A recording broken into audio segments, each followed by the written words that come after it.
¿Historia para quién? Historia para ti, para él, para ellos, para todas, para mis amigos, para todos, para redes sociales, para todo el mundo, para mis amigas, para mí, ¿no? ¿Historia para quién? El sentido actual de la historia. ¿Quién escribe? ¿a quiénes les habla? ¿A ti? ¿A mí? ¿A todas y todos? Una coproducción entre el Instituto Nacional de Estudios Históricos de las Revoluciones de México y Radio Educación.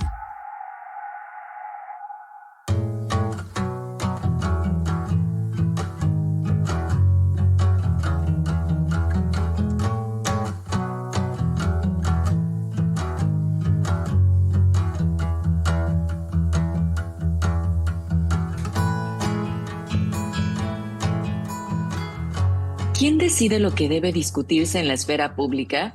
¿Cómo se forma eso que llamamos opinión pública? A lo largo de la historia, desde los cafés ilustrados del siglo XVIII hasta los muros de Facebook, las sociedades han creado espacios para debatir, indignarse, apoyar y resistir.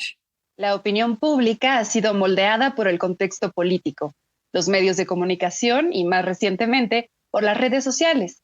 Pero, ¿realmente ha cambiado su naturaleza o solo los medios por los que se expresa? Hoy queremos mirar este fenómeno desde el presente, pero con una mirada larga. ¿Cómo se pensaba la opinión pública en otros momentos históricos? ¿Y qué implicaciones tiene su transformación digital en la actualidad? Para esto nos acompaña una invitada que ha estudiado este tema y además está empapada de él gracias a su experiencia diaria como profesional de la historia y de los medios digitales. Estamos con ustedes juntando las reflexiones en Historia para quién. Les estamos saludando la historiadora Tamara Aranda, yo soy Natalia Luna y nuestra querida invitada, la historiadora Ana Salinas del Instituto Nacional de Estudios Históricos de las Revoluciones de México. Ana, qué gusto tenerte por este espacio. Muchas gracias, Natalia. Muchas gracias, Tamara. Espero podamos dialogar sobre no solamente opinión pública, sino pues algunas otras cuestiones de la historia contemporánea, pero también sobre el transcurso de la historia.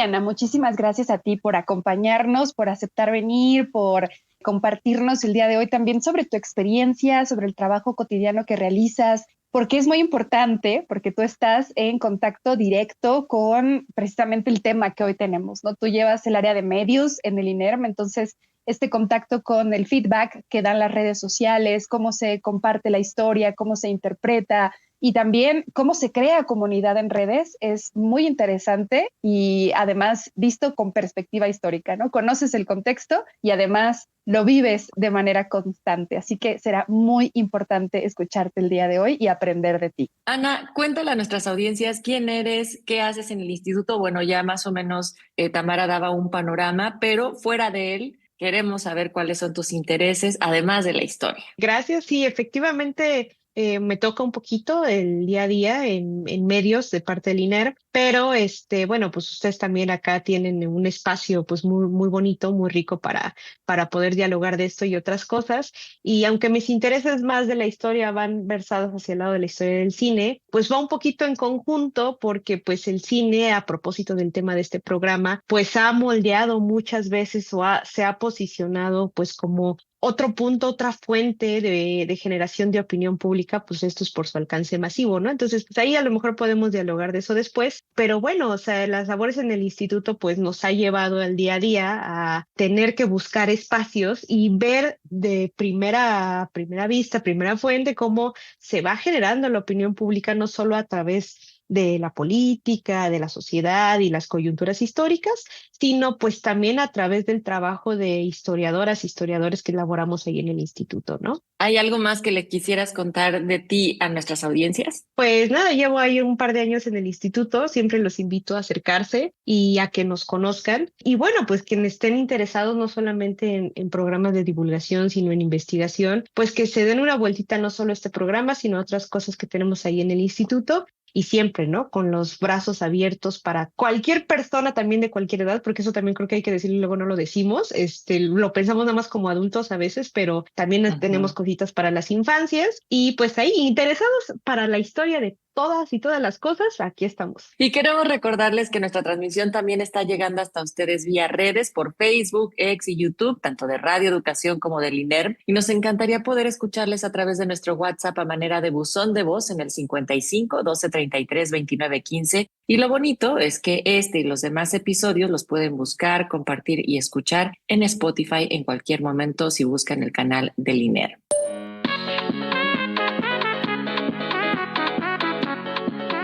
Si tienes una historia que compartirnos o te gustaría que abordemos alguna en especial, Graba un audio y envíalo vía WhatsApp. lo recibimos en el 5512 33 29 15. Queremos escucharte.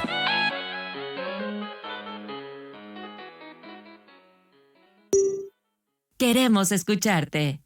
Y bueno, la opinión pública es el conjunto de pensamientos, creencias e ideas en torno a temas de interés para una sociedad que se discuten y comparten de manera común y que según el filósofo, y ahí me perdonarán la pronunciación, Jürgen Habermas, surgió en los salones y cafés de ciudades como París y Londres entre los siglos XVII y XVIII. En México también se desarrollaron estos espacios para compartir ideas, pensamientos, opiniones, entre otras personas que sobre todo eran personas ilustradas, es decir, personas informadas. Y ese es un tema clave para entender cómo surge esta cuestión. Pero, pues bueno, desde épocas no tan lejanas y echando mano de recursos como la prensa. En México la prensa tuvo un papel fundamental. Y en ese sentido, Tamara, pues queremos abrir la conversación con Ana, preguntándole cómo es que se ha entendido la opinión pública en momentos claves de nuestra historia y si existían formas también equivalentes a lo que hoy llamamos esta viralización o las tendencias. Quiero empezar por esta pregunta del final porque realmente creo que este fenómeno de viralización no es equivalente a nada que hayamos vivido como historia de la humanidad. O sea, las redes sociales sí nos han llegado a conectar de una manera increíble. Un ejemplo, lo que pasó con el ataque de Israel a Irán, o sea, todo el mundo ya sabía, en Los Ángeles, con las redadas hacia migrantes. Es una cuestión que todo el mundo lo podemos ver en vivo prácticamente. Si nos vamos a épocas más atrás, sí es cierto que hubo momentos en la historia de México que a lo mejor podríamos catalogar como viralización o tendencia, pero más bien yo creo que habría que buscarle otro nombre, porque se dan en coyunturas políticas y sociales muy específicas. Me quiero repetir algo un poco más lejano que es el inicio de nuestra época independiente, o sea, estamos hablando de 1810 a 1821. Hay un fenómeno de la prensa, que de hecho lo pueden consultar en la Hemeroteca Nacional. Hay una gran selección de la prensa de la época en el que justamente se habla de lo que está pasando durante la insurrección de Hidalgo, ya posteriormente su muerte, y lo que seguiría siendo la Guerra de Independencia. ¿Por qué me voy a este ejemplo? Porque no solamente los panfletos, los folletos y en este caso la prensa jugó un papel determinante para que también la Guerra de Independencia tuviera un desarrollo como se desarrolló, con sus altas y sus bajas, porque pues a veces se les perseguía, a veces no solamente eso, sino pues en la propia prensa pues se decía es que Hidalgo era esto, es que Allende era esto, es que Morelos era aquello. Se forzaba la opinión pública. Era una opinión pública pues que no todo el mundo sabía leer, pero a través del boca en boca se empezaba a construir esta forma de entender a los personajes principales, a los acontecimientos principales, para bien y para mal, porque también estamos entendiendo que es una guerra, hay personas que están del lado de un bando y del lado del otro. Entonces, hay en particular, es muy interesante, por ejemplo, del periódico El Sol, que retoma lo que está pasando en los acontecimientos, ¿no? Pero a esto me refiero, ¿no? En momentos coyunturales, las autoridades del momento agarran los medios a su disposición para intentar llevar las cosas a su causa. Evidentemente, si hay una insurrección armada, o en este caso una insurrección de independencia, pues el gobierno central de la Nueva España, pues obviamente no va a querer esto. Entonces, aquí se empieza a trabajar con los medios para empezar a forjar una opinión pública favorable, porque al final los que se están sublevando es el pueblo, y que se terminen uniendo a una causa, pues que obviamente no les conviene, pues es terrible, ¿no? Entonces, se ha trabajado muchas cosas en el campo de la historia como de esto, pero por ejemplo, así de manera bote pronta, otro momento coyuntural de la historia de México. El previo al cuartelazo, a lo que será la llamada decena trágica, que es cuando pues Madero ya logra ser presidente de este país después de que es la derrota de Porfirio Díaz, y ya él se instala en el primer puesto ejecutivo de este país, que además empieza una serie de vaivenes con los otros grandes caudillos de la revolución, con las posturas políticas de la revolución, que no solamente era el maderismo, ¿no? Que estamos hablando del villismo, el zapatismo,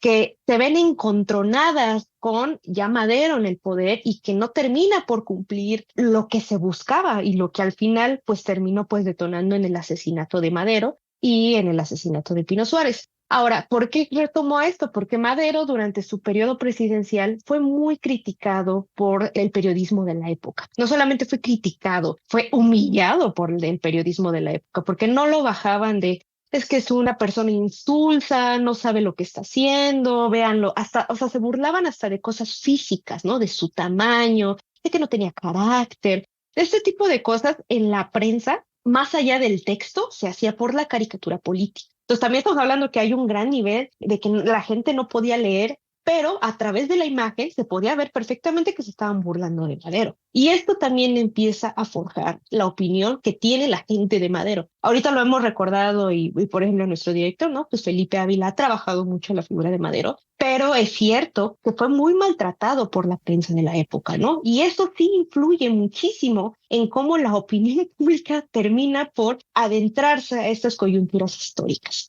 ¿Por qué? Porque pasa la escena trágica y desgraciadamente se instala la dictadura de Victoriano Huerta, que aunque después tampoco queda mucho tiempo en el poder, pero es cierto que la revolución no acaba en 1913, o sea, no acaba ni cuando Porfirio Díaz pues se va del país, ¿no? Y cuando Madero obviamente llega a la presidencia, ni cuando lo matan. La revolución, de hecho, pues es un debate todavía, ¿no? ¿Hasta cuándo realmente acaba? Porque el conflicto armado termina por extenderse muchísimo tiempo por esta coyuntura, en la que no solamente pues fueron los traidores el propio estamento militar, ¿no? Sino también influyó muchísimo la prensa y la opinión que se tenía de estas figuras.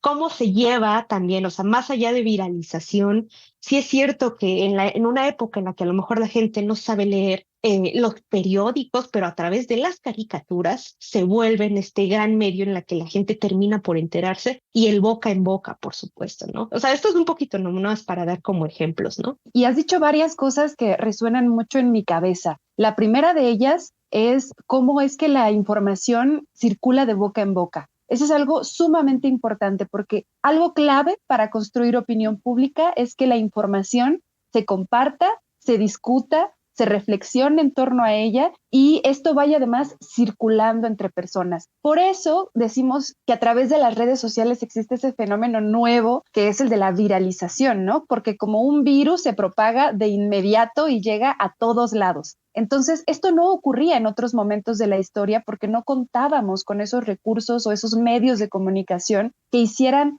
tan eficiente la circulación de la información como ahora sucede. Y no era así porque, como bien decías, las personas, pues no todas sabían leer, no todas sabían tampoco expresarse en términos de lo público o de lo político, no se enteraban. Si actualmente también muchos no estamos completamente enterados, ahora, contrario a otros momentos de la historia, cuando no podíamos acceder a tanta información, ahora accedemos a tanta información que de repente no estamos enteradas y enterados de todo. Entonces, bueno, los contextos, por supuesto que importan, y en este contexto actual que vivimos, pues bueno, tenemos acceso a muchísimas fuentes de información, tantas que no solo a veces no alcanzamos a conocerlo todo, sino que a veces también nos vemos atravesadas por mentiras, por noticias manipuladas, por información que es abiertamente falsa, ¿no? Como muchos videos que ahora vemos generados por inteligencia artificial, que, bueno, constantemente también se hacen tendencias, se hacen virales y son falsos.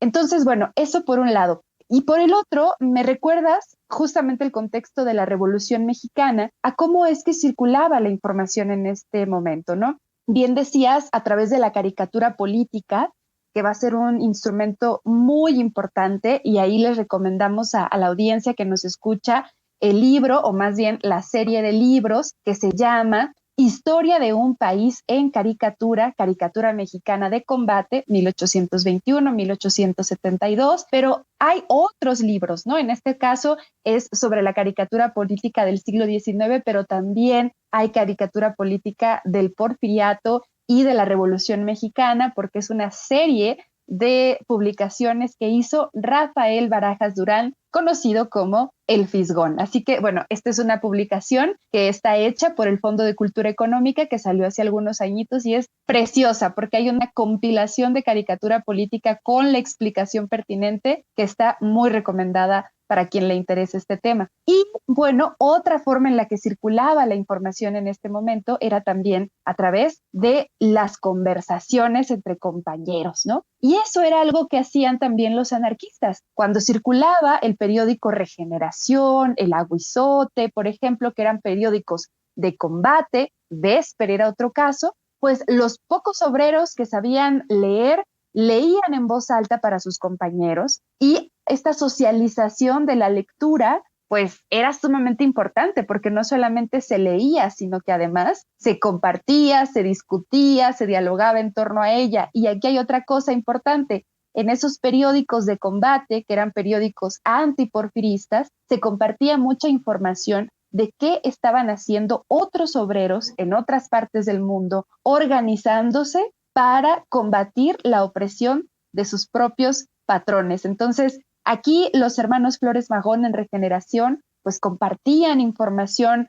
sobre derecho laboral, compartían ideas y traían estas noticias de otras partes del mundo obrero organizado y eso también inspiró la organización en México. Entonces, no solamente era que se compartiera o que circulara Regeneración, sino que lo que allí se decía se discutía entre pares y eso se traducía en acciones concretas que fueron acciones revolucionarias. Así que vemos que la información circula desde muchos temas y bueno, a ver qué más tiene por decirnos la gente. Porque es muy impresionante también algunas cifras que se han arrojado últimamente como más del 80% de la desinformación, ¿no? En este contexto de infodemia que ustedes ya estaban dando que tenemos actualmente, se distribuye a través de medios visuales, ¿no? O sea, son imágenes, no necesariamente es a través de los textos, de la palabra, sino que la desinformación está plasmada en las imágenes. Ana tendrá seguramente también todo un contexto de ello con su amplio conocimiento en el cine y la propagación también de ideas y muchas otras tantas cosas, pero a continuación les invitamos a escuchar la cápsula que hemos preparado en torno a opinión pública desde un oído histórico.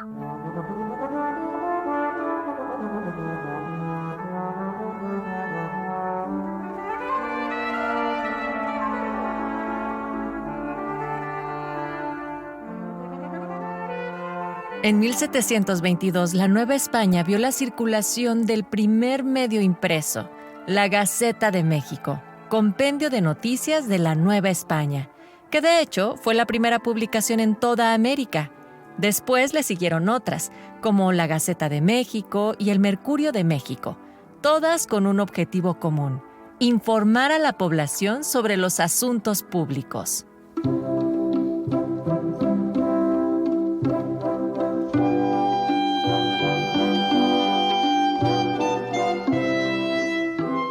Durante la Guerra de Independencia, entre 1810 y 1821, el contexto había cambiado y esto se reflejó en la prensa.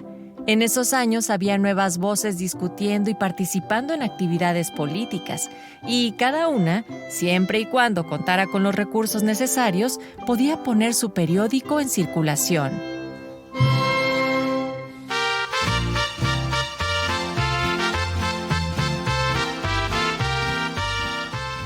De esta manera, Miguel Hidalgo publicó El Despertador Americano desde Guadalajara en 1810, y José María Morelos hizo lo propio con El Ilustrador Americano entre 1812 y 1813. Y así fue durante el siglo XIX. La prensa se convirtió en el escenario de enfrentamiento político por excelencia.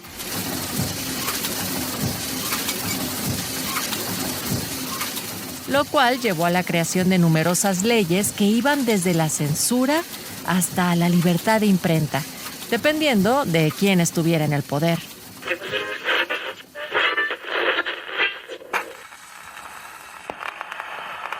En el siglo XX llegó la radio a México.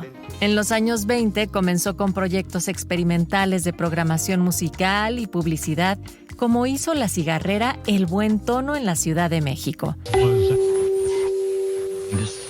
XBB, la estación del Buen Tono, Sociedad Anónima. Pero en 1930 surgió la radio mundial XEN, el fonógrafo, la primera en ofrecer noticias, seguida por la XCW, cuyo alcance cruzó fronteras hasta convertirse en la voz de América Latina desde México. Presentamos una pequeña cámara de televisión que, a semejanza de las cámaras de cine, capta las imágenes de los objetos para transmitirlos por radio o por alambres. Este es el corazón del sistema. Tras la radio vino la televisión y a partir de ese momento los medios y las audiencias no volvieron a ser los mismos. La imagen cambió la forma de difundir y consumir la información, que también impactó en la forma en que ahora vemos el mundo digital. Ahora afirmamos que el Internet vino a democratizar los medios.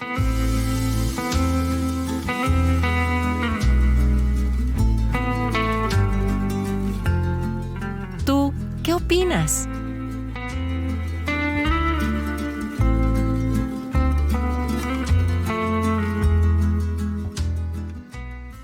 Estás escuchando Historia para quién.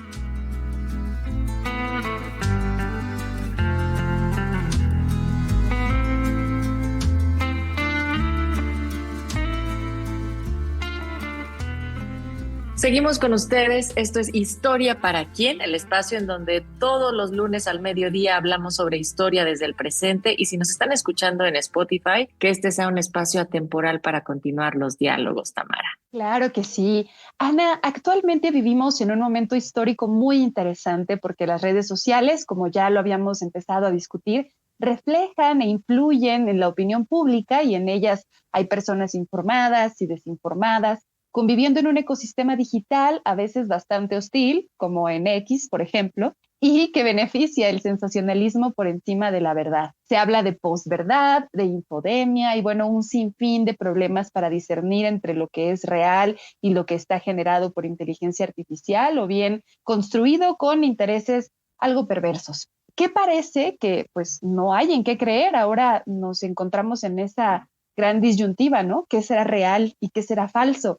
Todo será falso, y esto nos lleva a otro gran dilema, como la creencia en teorías conspirativas y cómo es que eso también influye en decisiones, por ejemplo, políticas, como ocurrió en Estados Unidos. ¿Hay algún otro momento de nuestra historia que te recuerde al contexto histórico que vivimos en este momento, y sobre todo alguna lección del pasado que nos ayude a poder entender este momento en el que vivimos, que nos dé un poco de aliento o no sobre lo que nos espera en el futuro? De hecho, pues a mí me parece muy interesante que realmente la gente sí tiene una desconfianza muy grande hacia cosas como la prensa, noticieros, o sea, es algo bastante a notar. Hay varios momentos en la historia que me recuerdan tanto a lo que está pasando, porque, pues, como tú también habías señalado, ahora tenemos un exceso de información. Entonces, ahora te enfrentas a la situación de, pues, qué es verdadero, qué es real, videos trucados o fragmentados. En este aspecto, creo que hasta podríamos un poco,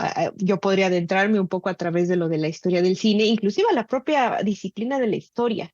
¿Por qué? ¿Por qué digo esto? Porque inclusive la disciplina de la historia, y en este caso también el hacer películas, documentales, sirve mucho inclusive de construir relatos, ¿no?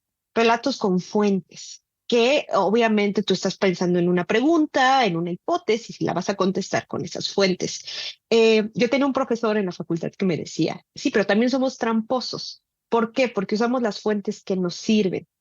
Normalmente hay historiadores un poquito más sensatos que sí dicen, no solamente voy a poner las fuentes que a mí me van a permitir responder mi pregunta, sino también voy a poner fuentes que hablan sobre cosas encontradas con la propia investigación. Esto también a veces pasa en el cine, en el sentido de que cuando tú haces un documental, una película, usas cosas que te sirvan para crear relatos. Y esto un poco se lleva también hacia la cuestión de las cosas de la posverdad en la actualidad. Porque a veces nosotros vemos un lado de un video y podemos decir, es que pasó exactamente así, porque entendemos además a la imagen como una fuente por sí misma y no analizamos la imagen. Cuando de repente vemos todo el video decimos, ah, no, pues entonces no pasó así, ¿no? Entonces hay un poquito de manipulación de las imágenes, porque además ya somos muy visuales, más que lo auditivo, ahora somos súper visuales, entonces tendemos a ver la imagen como una prueba fehaciente de algo que está pasando. De nuestro país, yo creo que podemos inclusive adentrarnos a ejemplos más concretos y a lo mejor un poco más en el imaginario de la gente, el 68, el 71, por ejemplo, y ya más recientemente también lo que pasó no solamente en la guerra contra el narcotráfico, inclusive estos casos que han salido a la luz en fechas muy recientes, el caso Cassés, el caso Wallace, por ejemplo, que son casos en los que la opinión pública se lleva a través de los medios y juegan un papel importantísimo en culpar a personas. La criminalización de los estudiantes en 68 es otra, la criminalización de nuevo hacia los estudiantes en 71 y hacia la guerrilla es otra. Entonces, estos son como ejemplos muy recientes y además que sí creo que la gente identifica. ¿Por qué recordamos el 68? No solamente por, obviamente, lo terrible que pasó en Tlatelolco, ¿no? Sino por el movimiento. ¿Y qué pasó en los medios? Al otro día, pues dieron el clima, ¿no? Entonces, ahora ha habido pues una reconstrucción de eso, ¿no? Porque durante muchas décadas se jugó con el papel de que los estudiantes eran los malvados, de que algo había pasado y que nunca había habido una matanza. En el 71 igual, ¿no? Pese pues, que había pruebas, hubo un ocultamiento de lo que estaba pasando y se ocultó muchos años la cuestión de la guerra sucia, la represión, las torturas, violaciones a los derechos humanos, que ahorita están empezando a surgir. Obviamente, pues no somos perfectos y hay muchas cosas ahí implicadas que no han podido terminar de dar justicia y luz de certeza a mucha gente. Pero pues son ejemplos muy concretos de la historia reciente. O sea, el siglo XX mexicano está lleno de esos ejemplos. Como hay una posverdad que perdura tantos años y cuando te metes a verlo te das cuenta que fueron trucados, que fuiste manipulado. Y no solamente tú, la sociedad. Y no solamente eso implicó a lo mejor culpar a alguien, sino destruyó vidas. O sea, de ese nivel puede ser a veces lo peligroso de la opinión pública, lo peligroso de los medios de comunicación. Entonces, hay una responsabilidad, ¿no? De ambas partes. Creo yo que eso es como lo principal. La lección del pasado yo creo que sería eso. Hay que asumir nuestra responsabilidad, no solamente como consumidores, sino también a veces como perpetradores de lo que estamos viendo. O sea, porque lo malo de estas cosas es que tendemos a juzgar. Y si no las analizamos a veces porque pues, estamos sobresaturados, porque yo confío mucho en la persona que lo está diciendo, hay que tener un sentido crítico en todo, o sea, no nada más en eso, ¿no? Sino en todo lo que hacemos en nuestra vida.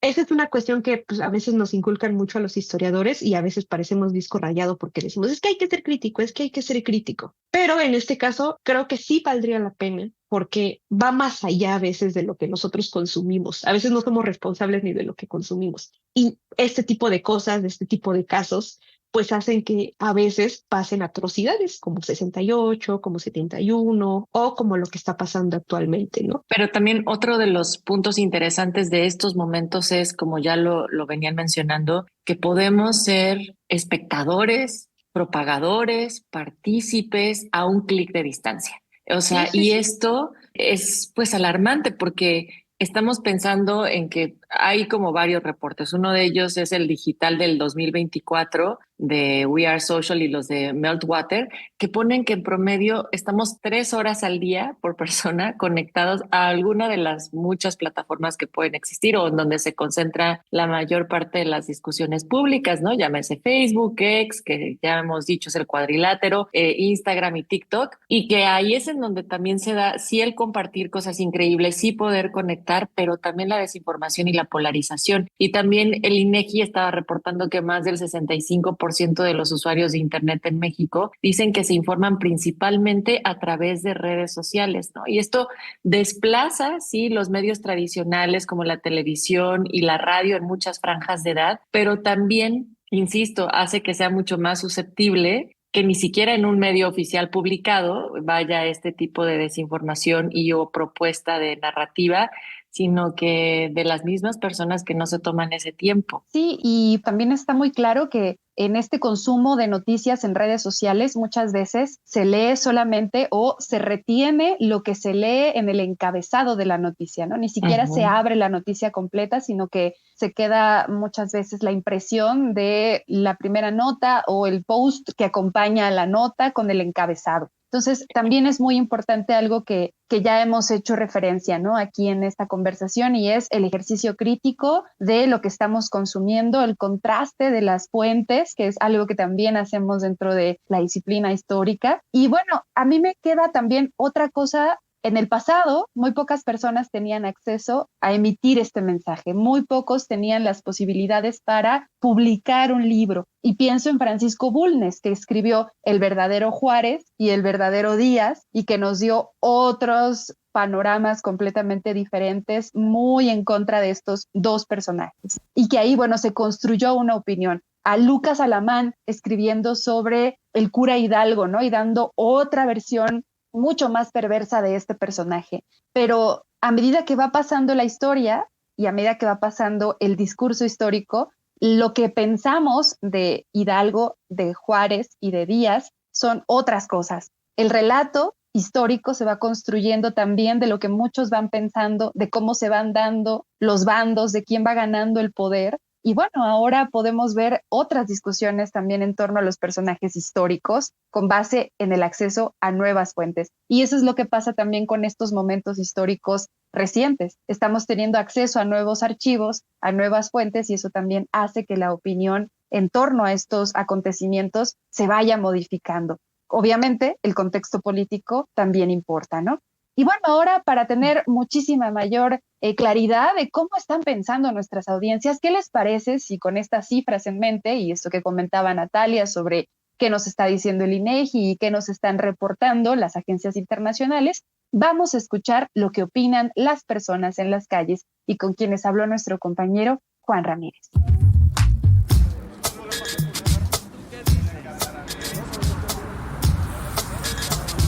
Las calles hablan. ¿Tú qué dices?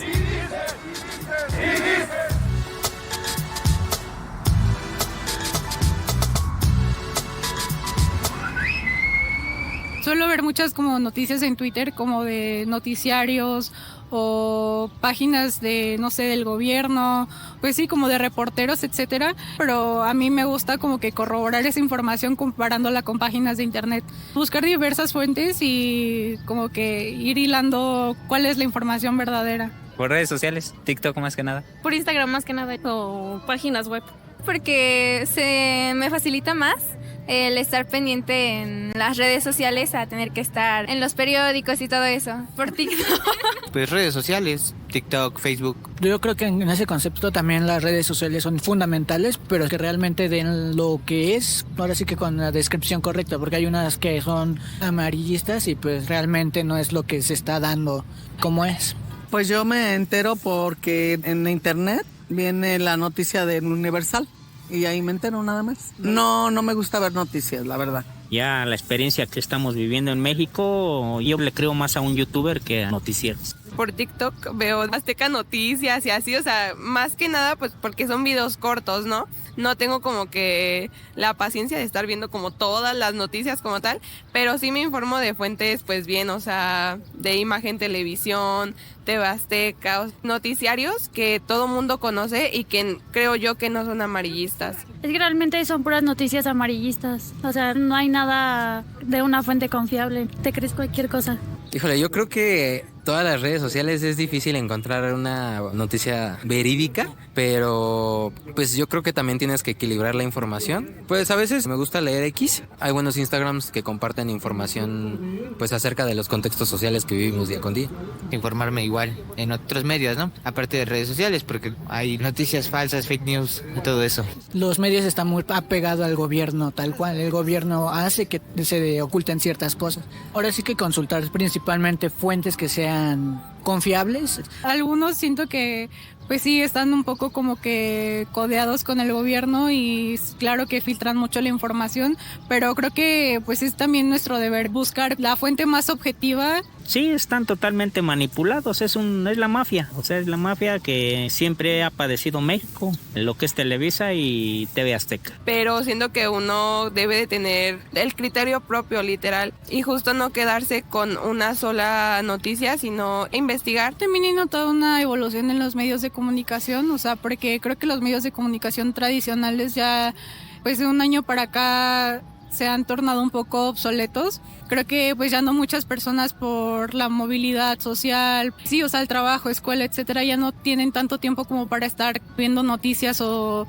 creo que es más flexible que los medios de comunicación trasladen su información o su contenido a páginas más accesibles como es un teléfono, o sea, o las redes sociales, y creo que pues han tratado como que de llegar más hacia los jóvenes, o sea, las personas que estamos en un rango de edad que consumimos más redes sociales que televisión. Tienes que balancear tu información, no puedes dar total credibilidad ni a los partidos políticos, ni a las televisoras, ni a lo que te dice un periódico. O sea, sí es bueno informarse para saber qué es lo que dice una parte, pero también es bueno igual darle el visto bueno a periodistas independientes o a personas que se dedican a investigar todo eso, independientes.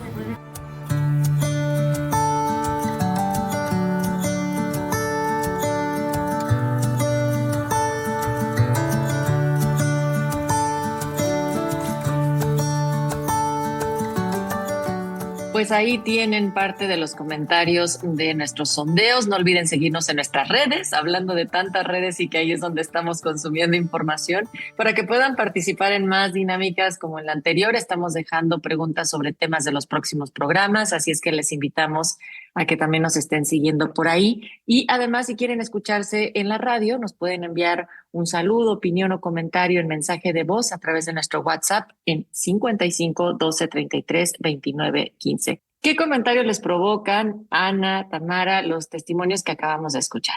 Justo es un poco lo que estábamos mencionando en la conversación, ¿no? O sea, sí, este exceso de información a veces hace que tú digas, oh, pues yo solamente confío en una persona, aunque esa persona sea el TikTok.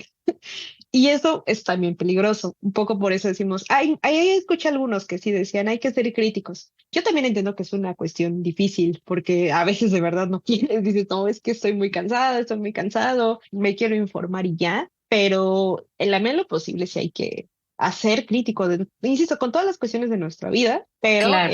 Más en estas cosas, porque al final, como tú también mencionabas, Natalia, y también como mencionó Tamara, ya no solamente es como yo solamente escucho, o sea, tú también tienes el poder de poder emitir discursos que a la larga pueden ser no beneficiosos para ti nada más, sino para ciertas personas. El auge de los neofascismos es un poco eso, o sea, la gente ahorita tiene la capacidad para emitir discursos en contra de minorías sexuales, minorías migrantes y un montón de cosas, alabando a personas que atentan contra los derechos humanos abiertamente, y no es posible que uno no pueda ver eso, o sea, que no consume sus discursos de una manera que no sea crítica. Ustedes han dicho mucho la palabra crítica. Tamara, desde ahí quisiera preguntarle a Ana, platícanos cómo a través de tu trabajo en los medios se pueden ir generando estos puntos críticos, por ejemplo, desde la historia, desde los contenidos que se comparten, para qué sirve, cómo, ¿no? Claro, a nosotros nos sirve mucho contextualizar los momentos.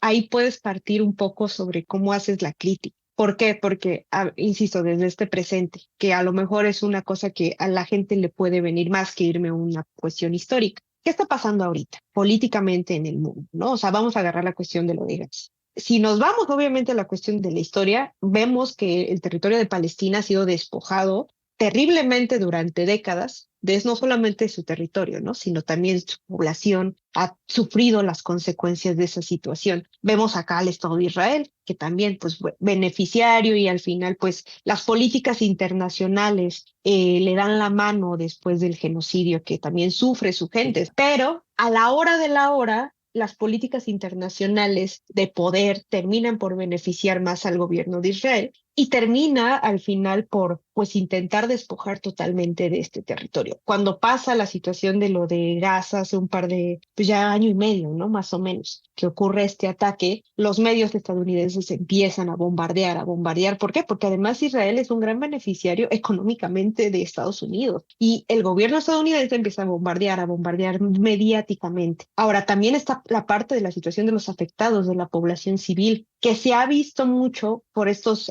medios alternativos como las redes sociales, y ahí un poco la gente empieza a conocer. Entonces, la cuestión es contrastar, no solamente históricamente qué pasó para llegar a esa situación, sino también contrastar los discursos. Es como, a ver, están masacrando a una población civil, pero es cierto que puedes verlas cómo va influyendo la política, la economía, las cuestiones armamentistas. O sea, esas cosas es lo que uno debe considerar y no solamente consumir el contenido por consumirlo, sino poner todas las cosas en cuestión y decir, bueno, creo que ahí hay intereses económicos, creo que ahí hay intereses nucleares, creo que a lo mejor la población es la que lo está pasando mal, pero a lo mejor hay líderes que lo están pasando bien. O sea, empiezas a contrastar y te puedes formar una opinión más certera de lo que está pasando. Eso es presente, pero si lo llevas al campo de la historia, es exactamente lo mismo. Sí, claro, creo que diste en el clavo, es contrastar y preguntarnos quién lo dice, para qué lo dice, desde dónde lo está diciendo,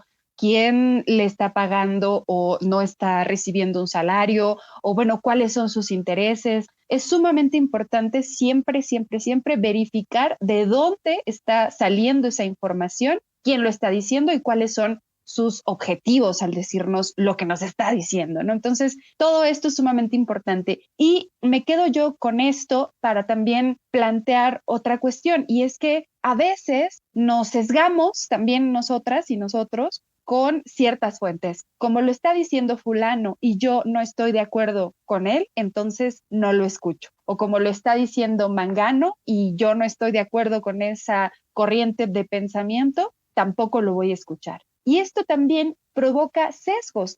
Y estos sesgos de la información, pues también son perjudiciales porque no estamos tomando en cuenta todo el panorama, y a lo que nos lleva es precisamente a una polarización. Y bueno, pensando en ejemplos históricos, pues esto es muy claro en distintos momentos. En la prensa, por ejemplo, en Estados Unidos, primero circula con la prensa amarillista, ¿no? Así se llamaban esos periódicos. Y bueno, esto es lo que va a circular. Eso es sumamente interesante también. Lo que gusta es lo llamativo, es lo que impacta, a veces no necesariamente lo real, sino lo que es más picante, ¿no? Más spicy, como dice la generación Z en TikTok.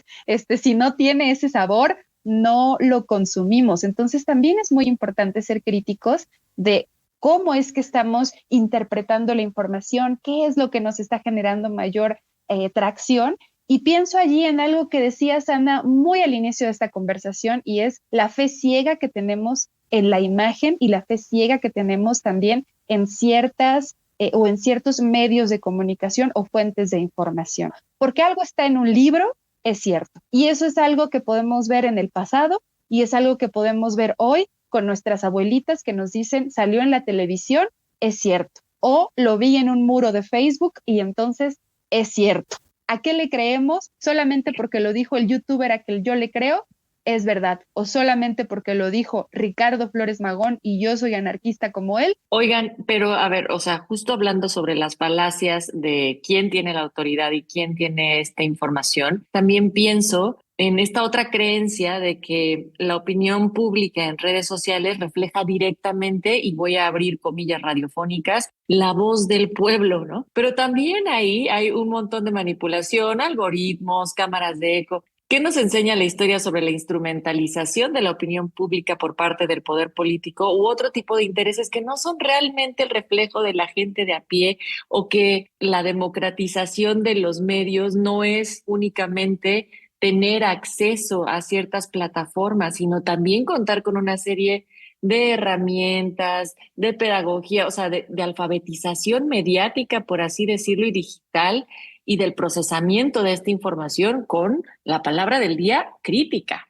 Ana. O sea, creo que sí, durante a lo largo de la historia hemos visto un montón de ejemplos donde hay una instrumentalización de la opinión pública a favor del poder. Simplemente, o sea, esta cuestión de lo que yo conté del 68 y del 71, un poco lo que Claro. decía Tamara, por el libro a veces le creemos a las cosas. Bueno, yo quisiera agregar en todo esto lo que hemos estado platicando, también hay un interés del poder por intentar llevar las cosas a su cauce. O sea, no es casual. Voy a dar un ejemplo así también, un poco ya dispar de la historia de México, pero que ayude a entenderlo. Una de las grandes cineastas de este mundo, que hace muchos años falleció, pero que fue una de las constructoras de la cinematografía alemana moderna y que influyó a un montón de cineastas posteriormente, en los años 50, 60, 70, es Leni Riefenstahl. Leni Riefenstahl hizo una película que se llama El triunfo de la voluntad. Es una película propagandista nazi, así, punto. Leni Riefenstahl fue beneficiaria del Estado Nacional Socialista para poder no solamente construir su carrera, sino ayudó a la construcción ideológica de un régimen fascista y que atentó contra la vida de muchísimas personas y terminó por realzar la figura de Adolfo Hitler. O sea, no solamente es cómo el poder logra darse cuenta que el cine es un medio, el periódico es un medio, los medios son otra cosa. O sea, puedes instrumentalizar todo eso, pero la instrumentalización de la opinión pública no se da si no tienes todas estas cuestiones. O sea, si no tienes los medios a tu favor, si no tienes la cinematografía a tu favor, si no tienes las escuelas a tu favor. O sea, hay obviamente fugas de información, ¿no? Y no toda la población va a creer lo que abiertamente dice el régimen. Podemos verlo en el propio ejemplo de la Alemania nazi. Hubo gente que abiertamente no estuvo de acuerdo con lo que hacía el régimen, pero el 20%, el 80% votó a Hitler, ¿no? O sea, ese tipo de cosas, ¿por qué pasaron? Pues porque obviamente el poder se da cuenta que este tipo de instrumentos ayudan a que la opinión pública sea favorable, ¿no? Entonces, obviamente también en la historia de nuestro país tenemos eso, o sea, justo el ejemplo del 68, del 71, el PRI como institución, si tú vas al archivo del PRI, que está ahí en Tabacalera, en Buenavista, tienen un montón de libros sobre cultura comunista, sobre guerrilleros, sobre cultura política socialista. ¿Por qué? Porque también, aunque son sus, digamos, enemigos, son las personas a las que quieren oprimir, pues tienen que conocerlos. O sea, el poder por sí mismo, como lo pensamos, como estos gobiernos, presidentes, reyes, tiene que tener también esta cuestión de conocer, o sea, no solamente a su población, sino a lo que es contrario. ¿Por qué? Porque el poder también es conocimiento. Entonces, lo podemos ver yo creo que en un montón de ejemplos, cómo el poder, o sea, no obviamente como una persona, sino como un ente acá ideológico, se preocupa por cimentar su poder a través de estos ejemplos. Y bueno, también me parece muy interesante pensar en cómo la historia nos enseña y nos recuerda cuando estamos siendo manipulados, ¿no? Y pienso precisamente en el caso de los disturbios de Los Ángeles, que podríamos decir, no, ya está todo perdido. En Estados Unidos, toda la opinión, ¿no? Esto que decía Natalia, cómo se refleja realmente en los medios la verdadera voz del pueblo o en los resultados mediáticos o de elección popular, la voz del pueblo. Pensamos que en Estados Unidos todo el mundo pensaba como Donald Trump al ver el resultado electoral y al ver lo que los medios estaban diciendo y al ver también lo que circulaba, sobre todo en redes sociales, las opiniones que abiertamente se tenían en X, en fin. Pero de repente Los Ángeles nos dan la noticia y nos dan la sorpresa de que no todos los estadounidenses piensan de esa manera. Entonces, no necesariamente lo que vemos, el discurso que vemos en redes, es el discurso que está siendo reflejado de una población en general. Así que bueno, me parece muy interesante esto, que nos lleva a otro tema del que quizá podemos hablar más adelante, y es el de la historia de la ignorancia, que es un tema también sumamente importante y cómo es que a veces la ignorancia también es intencional, ¿no? Nos ocultamos cosas o omitimos cierta información también para llevarlo hacia un cauce político. Claro, o como decía Ana, o sea, me hago de las fuentes que van a seguir respondiendo la pregunta que yo quiero dirigir, ¿no? O conducir. Bueno, pues yo les propongo que mejor hagamos otro programa, porque ya casi nos echamos nosotras aquí la hora platicando con Ana Salinas, historiadora, investigadora del INERM, quien ha estado mucho en contacto con todos los temas de opinión pública, de medios, espacios digitales, y entre sus muchas otras cualidades está tener un gran conocimiento sobre la historia del cine, en particular el cine mexicano. Ana, queremos invitarte a escuchar esta canción que, como cada semana, compartimos una pieza musical, y esta se titula Obsidiana, de Rebecca Lane. Obsidiana, además, no solo es una metáfora personal, es todo un himno para un pensamiento activo, crítico y consciente. Rebecca Lane, además, está reforzando que la palabra es este instrumento de poder popular en donde se puede denunciar injusticias, sanar colectivamente y construir comunidad. Así es que Obsidiana, de Rebecca Lane.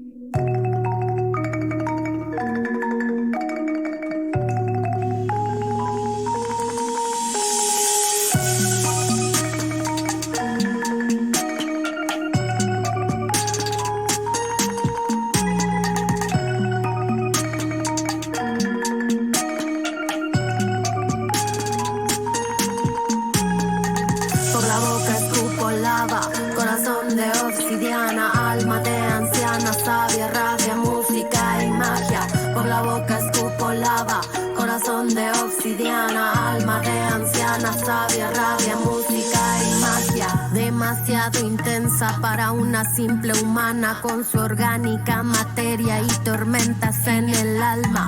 Demasiado intensa para ser humana, pero muy mundana para ser diosa. Por eso soy odiosa y bastante caprichosa. Por eso digo lo que pienso, aunque incomoda. No me pasan en la radio, no les voy a pagar. Si el honor es suyo, no me voy a rebajar. No me invitan a sus fiestas ni a sus festivales, pero me ponen fuerte en las marchas, en las calles. Sabes, no quiero un carro del año, quiero aprender a manejar mi vida sin hacerme daño y sin hacerte daño. Pues que voy a cantar si tuviera el alma podrida, si no me atreviera a sanar. ¿Qué tal? Me llamo Rebeca, tengo orejera de jade, tengo tatuadas las piernas, los brazos y en los puños los ideales. Soy un volcán, soy una pantera y tengo manada de perras. No le canto a cualquiera, le canto a mis lobas, le canto a guerreras. Soy un volcán, soy una pantera y tengo manada de perras. No le canto a cualquiera, le canto a mis lobas, le canto a guerreras. Por la boca escupo lava, corazón de obsidiana, alma de anciana, sabia, rabia, música y magia. Por la boca escupo lava, corazón de obsidiana, alma de anciana, sabia, rabia, música y magia.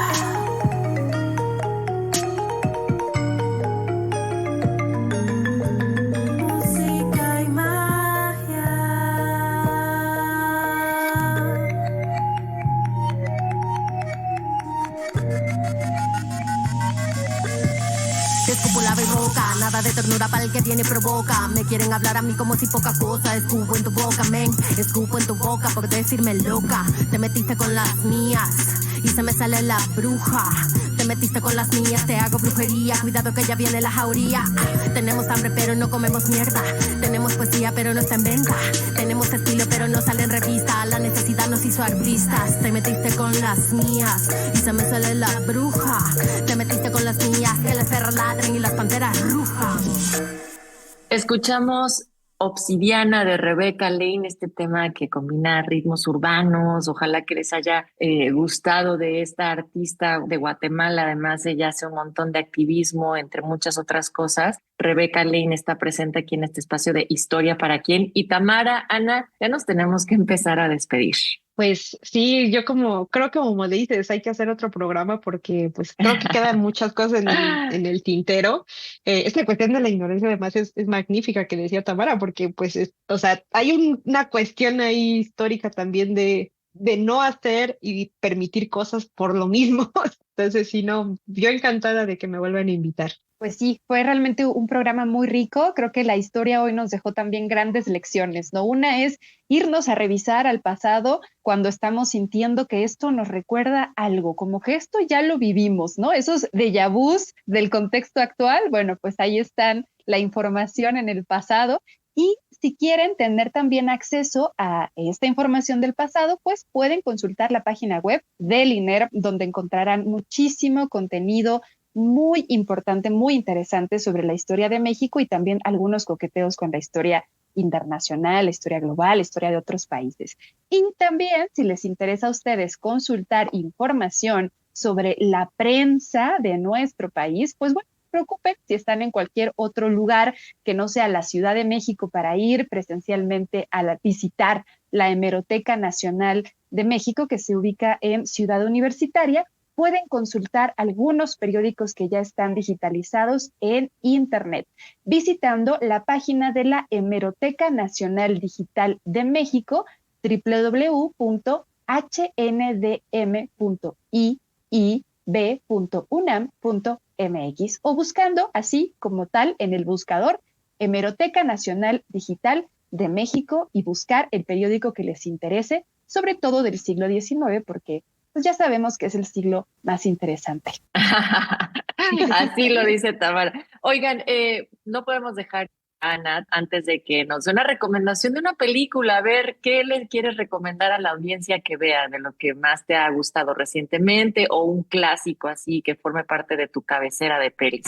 Yo recomendaría, de hecho, que es también ejemplo de un poco de cómo el poder instrumentaliza y después de ahí hay una crítica social, es acercarse al neorrealismo italiano como conjunto. Yo recomendaría la trilogía de Roberto Rossellini sobre la Segunda Guerra Mundial, que es Roma, Ciudad Abierta, Alemania, Año Cero, y la otra se me fue el nombre, pero recomendaría primero Alemania, Año Cero, porque esa habla justo de la Alemania inmediatamente de que acaba la Segunda Guerra Mundial, y es una Alemania destruida, y cómo un niño tiene que vivir a través de una familia también separada por las ideologías, separada por los momentos y enfrentándose a un presente terrible. La película es desoladora, o sea, yo de hecho hasta creo que van a llorar. Yo lloré muchísimo, igual en Roma, Ciudad Abierta, o sea, lloré muchísimo, pero creo que estas películas te hablan también de un momento histórico muy particular y que además es medio afín a todos, que es la Segunda Guerra,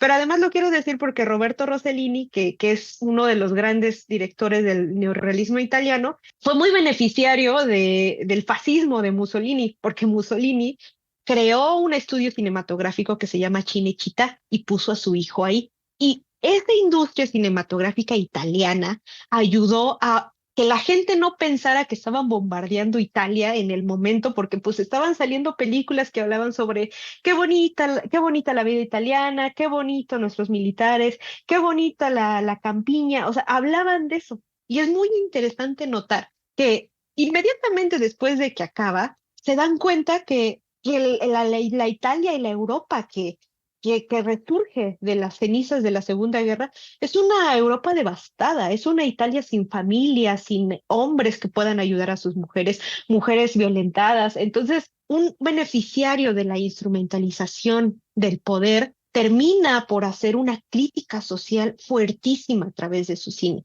Y la otra parte de la trilogía que se me olvidaba era Paisa. Entonces, yo recomendaría más Alemania, Año Cero, seguir con Roma, Ciudad Abierta y luego Paisa. No, bueno, pues 2 programas quedan pendientes, uno nada más de recomendaciones de cine con Ana y otro también sobre la historia de la ignorancia que también ya nos había propuesto Tamara hace unos momentos. Ana, gracias por estar con nosotras aquí en Historia para Quien. Por favor, vuelve muy pronto. Muchas gracias, aquí estaremos. Nos tenemos que despedir, pero podemos seguir las conversaciones en redes, un espacio que si lo armamos desde nuestras inquietudes y necesidades, sí puede ser un espacio para compartir y crear comunidad. Gracias, Tamara, por el día de hoy. Muchísimas gracias a ustedes dos y qué rica conversación, hay que seguirnos escuchando. Vámonos.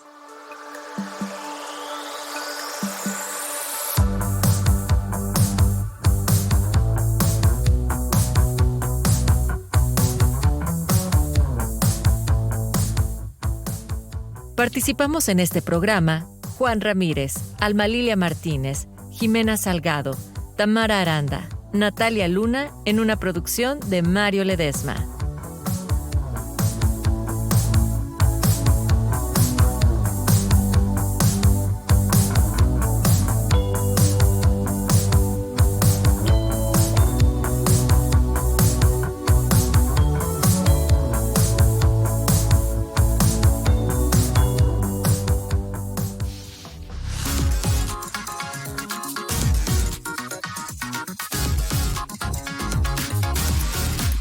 Radio Educación y el Instituto Nacional de Estudios Históricos de las Revoluciones de México presentaron ¿Historia para quién? El sentido actual de la historia.